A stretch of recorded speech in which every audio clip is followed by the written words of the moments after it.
And welcome back to All Day Live. It's 12:22 on this Wednesday. Thanks for being a part of our afternoon. Hopefully you stay with us because we've got a lot of good content this afternoon, including this interview that I'm really excited about. A lot of you know it as the People's Station, and it's been that way for almost 5 decades now. But there are some pretty big changes in store for KMOJ. Plans for a light rail extension means that this community-based radio station actually has to move and build its own home. Joining me now is Minnesota Broadcasting Hall of Famer, KMOJ General Manager Freddie Bell. Thanks for joining us. It's my pleasure. Good to be with you this afternoon. It's great to see you. I've got something for you. You do? Yes, a pair of headsets, old school, just in case you need them. You have no idea, Freddie. I'm like, I hope he's not on right now because he's like gotta be just going, what are we doing here? It's this, and yeah. Thank you for that. I feel your pain. Right? You know, sometimes you just improvise. But you know what? Old school is the only way to go. I'm with you on that. Let's take us back a little bit. When you first realized that this light rail project would be expanding, and that meant that you would have to move. Initially, what were your thoughts? Well, I wanted to know, and thanks for having me on, I wanted to know how far it was going to extend, and they said, well, it's only 35 feet into your building. I thought, okay, Houston, we've got a problem. Yeah. So that's when we started scrambling, trying to determine what would be next. Okay. And so where are you now in sort of that process, thinking about what is next? Has it settled enough in your mind where you're at peace with this? Are you still having a lot of concern?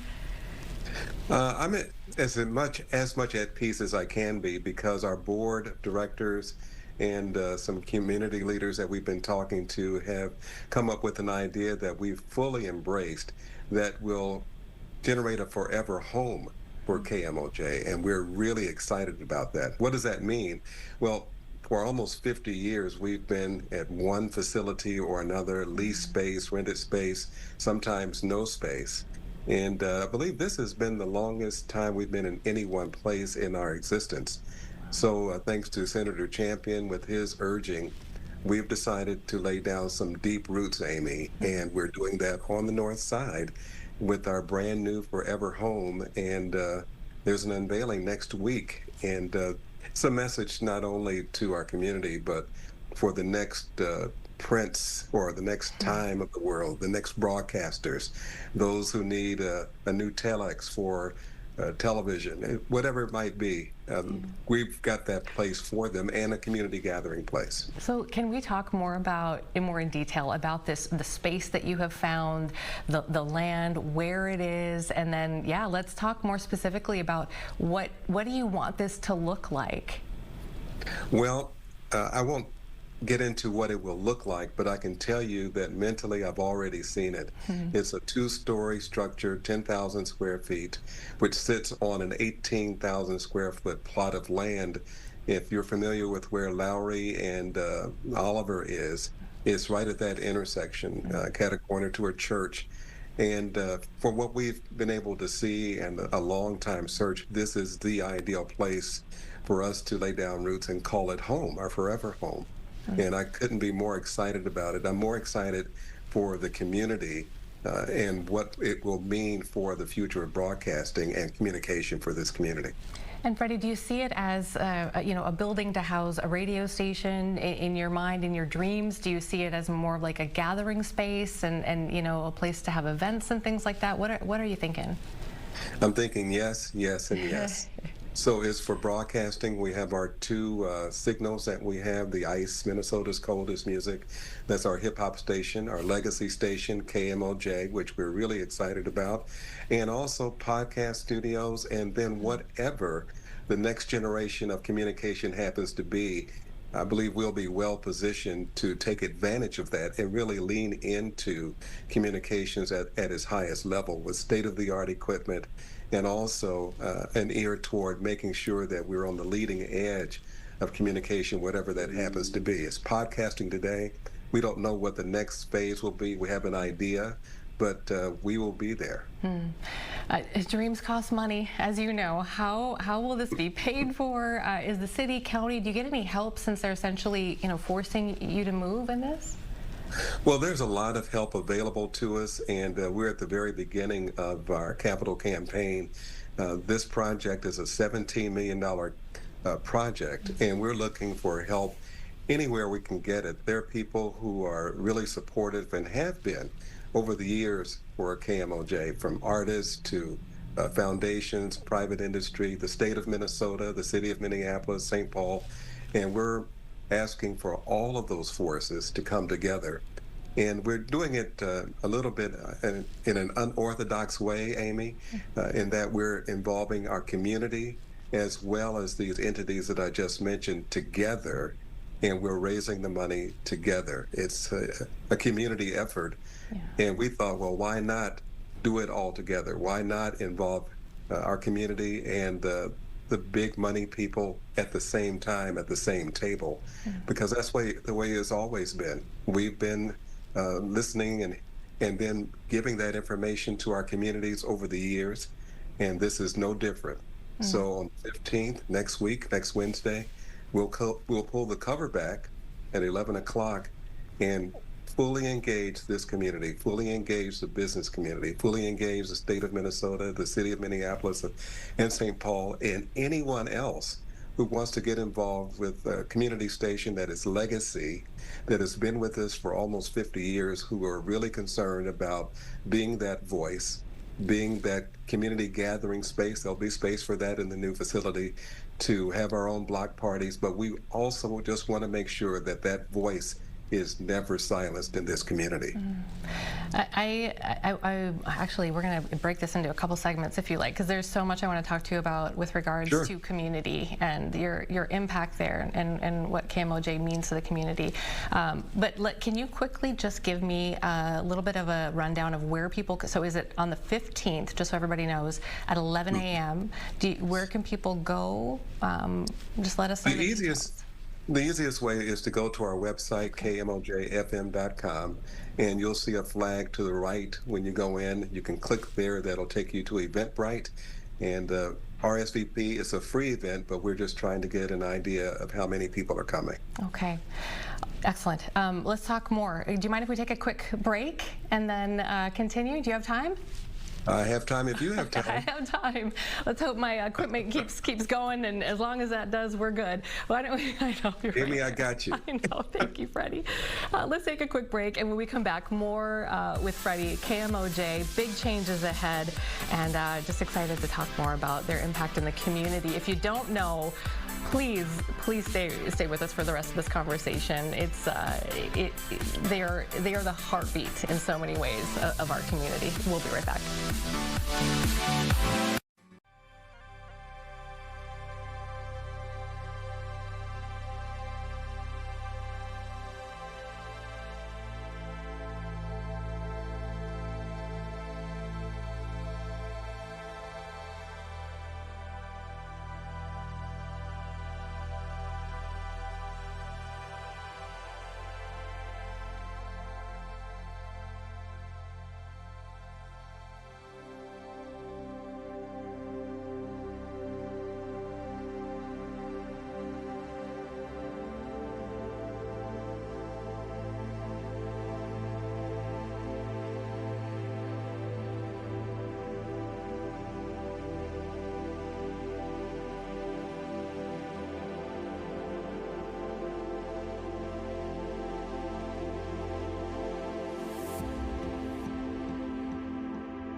And welcome back. We want to continue our conversation with KMOJ General Manager Freddie Bell, kind enough to stick with us here for a few more minutes.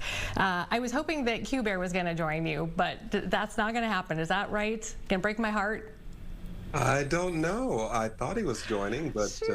Well, maybe he'll pop in. Maybe he'll pop in. I'd heard that there was a possibility, so we'll see. But I mean, you talk about somebody who's been there for decades and is so integral in the community. So many of you have just been there, and you've been, in the trenches. And public trust is it's so hard to get, and it's so easy to lose.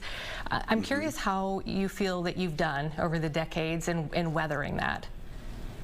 If I could give us a report card or a grade, I think we've done well. We've done well through different moves just with our radio station, through police concerns, demonstrations in our communities. And by the time George Floyd, the situation evolved, we were already well equipped to tell the story in a way that only we could tell it.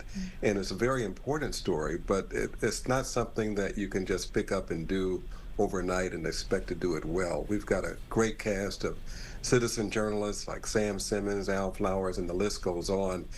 Even Attorney General Keith Ellison got his start here in broadcasting. Shonda Smith Baker is another, who is now the president of the St. Paul and Minnesota Foundation. We have some deep roots here, and we're expert at storytelling because our citizen journalists come from our community. Who better, Amy, to tell the stories of what's happening in our communities than the people who come from this community? It's interesting. And one of the things that I think is so unique about what you can bring is, unlike sort of more traditional media, your role is different in that you can have much more open, raw conversations without kind of worrying about being politically correct or offending somebody, or you just kind of talk about how people are feeling and what they're doing in the community. It's so important, especially now. Have you seen that kind of play out in the community in your interactions? It is a community that's wounded by what's going on. We don't take political sides, but it's really difficult to go through what we're seeing right now happen not only in our community. You can think about the Annunciation Church. You can think about what's going on from Washington, D.C. I can remember sitting at this desk when January 6th happened, and our listeners were asking us, what's going on? Tell us more about what is happening. And it's the first place they go to. And frankly, I'm happy about that. I'm not happy about the difficult situations that happen. But like in any family, you have to have difficult conversations, and we are really good at facilitating those kinds of conversations without political affiliations or taking one side or the other. We're just presenting it as it is. If it's 11 o'clock and you should be home at night, that's where we say it. There's no politics behind that, and that's what we pride ourselves in, Amy. Yeah, and if people have never listened to the programming, or if they think, oh, it's just music, or they should know that the programming that you do is really, I think, the maybe the richest part of what you do. And I know there are programs that I listen to on my way home, even though I may not understand completely the perspective, or it may not affect me directly. It's just, I think, good for all of us to hear from different people how they're seeing things. You know what I mean? And I feel like that's a great opportunity to talk about some of the programming that you guys offer too. It's amazing. More than 90 hours, and when we just did the last quarterly check, we're more than 100 hours of just public service programming. And we're talking about finance, we're talking about health, we're talking about civic concerns, we're talking about national concerns, we're talking about your children. Do you know where your children are at 10 o'clock? We've talked about carjackings, we've talked about education just this morning with Dr. Lisa Sales Adams about how we're recognizing different ethnic groups throughout the Minneapolis public school system. We talked about the arts with Hennepin Museum. I mean, it runs the gambit, but I'm really excited about the 90 to 100 plus hours each month of just talking about what impacts you What impacts your life? How are you going to manage your money? What's the price of groceries these days? What are you having to do if you're a federal employee and you might be missing a paycheck? With our financial fitness shows, with our health programs, with Clarence Jones, the voices of the African American community with Sam Simmons on Friday night. You can't miss that. And then, of course, Conversations with Shonda, which is on a couple times a week. We try to cover it all, Amy, and if we can hook you in, I think the music sometimes is a hook. If you listen to a song that you like, maybe you'll stick around a little longer and listen to what's really important to you and your family and those you love, and maybe even where you work. Yeah, no, for sure. I think yesterday I was listening to a segment on, they were talking about vaccinations, and then the financial fitness is the one that, is on when I'm driving home. And again, it's interesting because especially, as a journalist or just in conversations, so many of us, if you don't intersect ever with people who aren't like you, or people of color, people you aren't normally around, we like to talk a lot about people and what they need, but to be able to hear from these communities themselves and hear what they're thinking and what they really need, it just kind of takes it to another level. So kudos to you guys for just continuing these conversations and bringing that kind of programming, and it's in real time too. Like you said, you have the ability to talk about furloughs or things that are happening right now too. So exactly. This morning a lady called us from Chicago, and she said she grew up listening to KMOJ for 39 years. Oh, wow. And she heard that we're ready to take this next step in its evolution, and she wants to be right there for us. It's just amazing. Dr. Michael Osterholm, who has been with us throughout the pandemic, who gave us that arm around the shoulder as a doctor would, that lets you know that everything is going to be okay. Dr. Nathan Chomolo. I mean, it's Miriam Roby. The list is long. We have deep roots in this community, and it's funny. Not funny, but it's great that our community is taking care of itself. We have the professionals, we have the ma and the pops, we have the people who will call us at 2 o'clock in the morning when we do a turnaround that's taking the station off the air for 10 minutes to just recalibrate. And they go, Freddie, did you know you're off the air?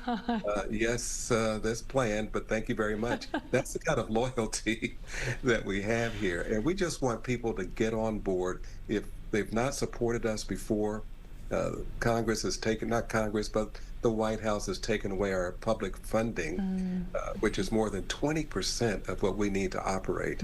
We've got to find creative ways to replace that.